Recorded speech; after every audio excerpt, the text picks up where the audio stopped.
E voilà, siamo arrivati ad aggiungere la salsa.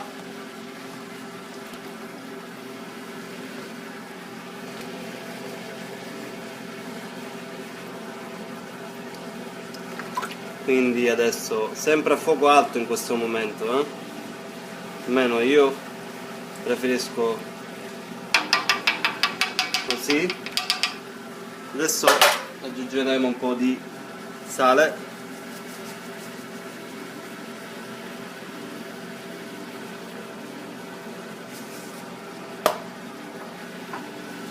zucchero,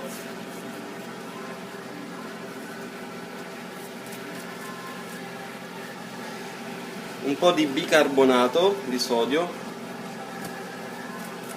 per togliere magari un po' di acidità,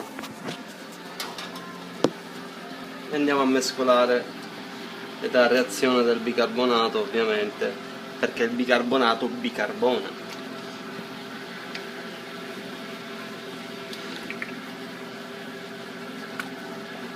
Voilà, facciamo. Questa è la bolognese, ragazzi, niente di più semplice e genuino. Diffidate da chi mette prezzemolo, basilico, pepe nero, aromi, eccetera, perché la bolognese originale è quella di Oggi Cucino Io di Diego Martinez. Quindi ricapitoliamo, ricapitoliamo: salsa Barilla,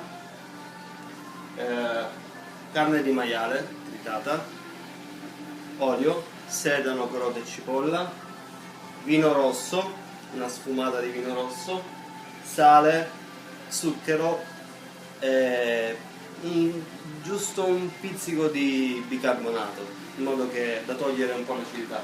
Adesso è ancora a fuoco alto, io inizio a metterla a fuoco lento e la lascio stare per circa 3 ore, 3 ore e mezzo, 4, in modo che addensa e poi vedrete il risultato finale. A domani o a fra poco, a più tardi. Ciao.